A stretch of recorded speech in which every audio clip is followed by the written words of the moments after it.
But it's very illuminating, that baseline. And as far as I'm concerned, it's what defines an upset. You know, you have a team, Okay. bias plus score favors the other team by 25 points, and that team comes by and beats that team. That's an upset. I would say so. That's it defines it. So let's take a look at some of these rankings that we were talking about.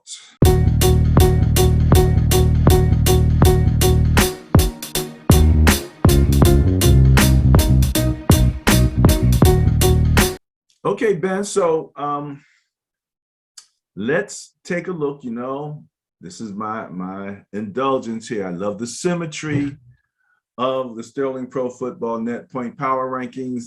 This is one of those statistics that tracks both positive and negative. So it's obvious to see why the New York Jets are the worst team. You can say they're the worst team in the league because they have the greatest number of negative net points.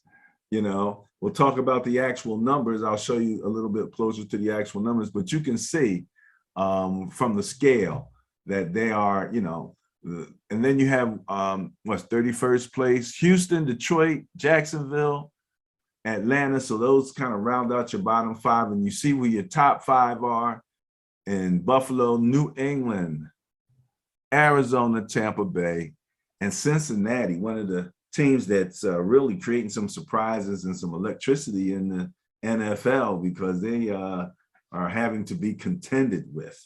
So let's take a look at the top 10 in those categories: average net points, points for, points against, and average turnover differential, TOD, as we like to call them.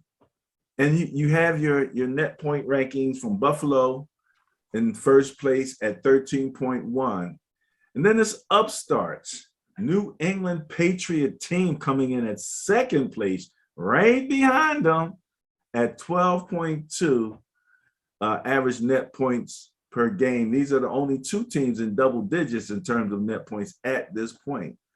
Now, Arizona is coming off of buys and backup quarterbacks and all that type of good stuff, but they're still third place with 9.8 net points. Tampa Bay coming in right behind, fourth at 8.5, and then Cincinnati right there in the middle again, fifth place, the Cincinnati Bengals at plus 7.5 average net points per game. Now that's ahead of Dallas, Indianapolis, Green Bay, the Rams, and my Niners, who snuck in at number 10 there with plus 2.9. So you got to range from 7.5 down to 2.9 in average net points. That's your power 10 right there. What do you think about it? Looks pretty good to me. Things are starting to shape up. The cream is beginning to rise to the top. Buffalo is Buffalo. They've had their share of bumps and bruises, but they still seem to be able to be in the top 10 in every category, top 5 in every category, as a matter of fact. The New England Patriots, I said weeks ago, as well as their defense had been playing, and if Mac Jones was able to continue to deliver on the offense in what sometimes could be considered a conservative offense, they're winning games.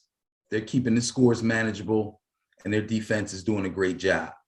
I said that they would start to rise to the top. They're beginning to do that. Arizona got off to a really hot start. I said beginning. You talking about the New England defense? Yes. Okay.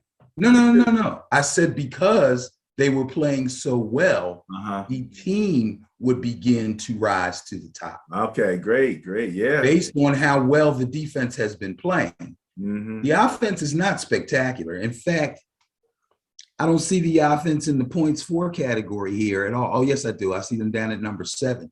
Oh, give them some credit, baby. But the defense in points against is number 1. So that's what they're really hanging their hat on. And we saw that early on when Mac Jones was just beginning to start to really show his promise. So they're led by their defense, no doubt about it. But Mac Jones is beginning to get better and better each week. He's got a great offensive coordinator. They come in with great game plans every week, regardless of who they're going to play. And Mac Jones has been able to deliver. So, I can't say anything bad about that. Arizona got off to a really hot start. They're kind of riding that right now, but they haven't shown any signs of faltering. So they should be fine. Tampa Bay should be fine. Cincinnati is looking tremendous, especially last week. They have settled in on a nice run game. Mixon is running great. They're looking wonderful. And everybody else kind of is who they are. There's still going to be some movement there from 6 Dallas down to 10 San Francisco.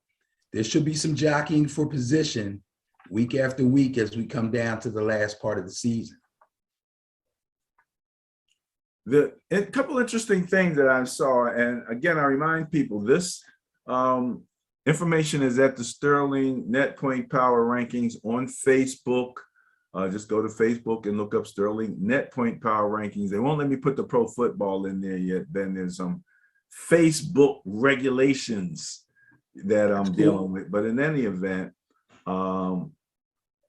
just going across, just looking at number one teams or top threes, let's say. Buffalo, Tampa Bay first in scoring, New England first in defense, Indianapolis first in turnover differential.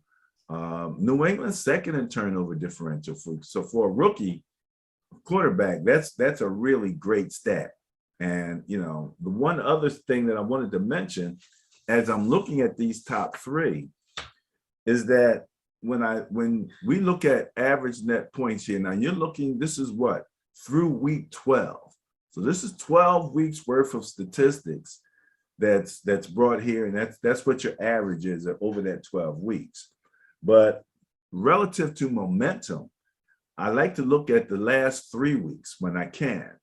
And when I'm looking at the last 3 weeks, number 3, Kansas City Chiefs, averaging plus 14.3 points per average net points, okay? 14 for the Kansas City Chiefs. So they're winning they won by a nice margin. San Francisco is in second place, averaging 16.3 points per game, net points rather. And New England is in first place at plus 28.7 net points over the last 3 weeks. So this is a hot squad, and it's going to be very interesting watching what goes on with them further down the line. The other thing that I want to mention real quick is when I looked at Cincinnati, it kind of brought something to mind. Notice Cincinnati is 6th in offense and defense. That's balance. You know what I mean? Tremendous balance. That's tremendous balance. And when you're looking at some of your contenders, you kind of want to see that. We talked last year, for example, I think the Cowboys were the poster child for lack of balance. They had this great offense and a stank defense, and you just knew it wasn't going to work. There was going to be a problem. When I look down at the different teams that have some level of that balance, especially in the top part, I see Arizona 5th on offense, 4th on defense. Philadelphia, interestingly, I kind of looked at them, even though they're on the lower end, but 13th on offense, 15th on defense. So kind of a bit of a balance there. San Fran coming in both 11th on offense and defense. So that's a little bit of balance. New England, 7th on offense, 1st in defense. We talked about that. Cincinnati, 6 and 6. Kansas City is 9th and 13th. 9th offensive rank, 13th defensive rank. So they're balancing out a little bit. And lastly, Buffalo, can't ask for more balance than that. 2nd in offense, 2nd in defense. So these are teams that, when you're talking about pretenders and contenders, I believe that teams that have that type of balance are definitely contenders. I would agree with that, especially up here at the top 10. Absolutely.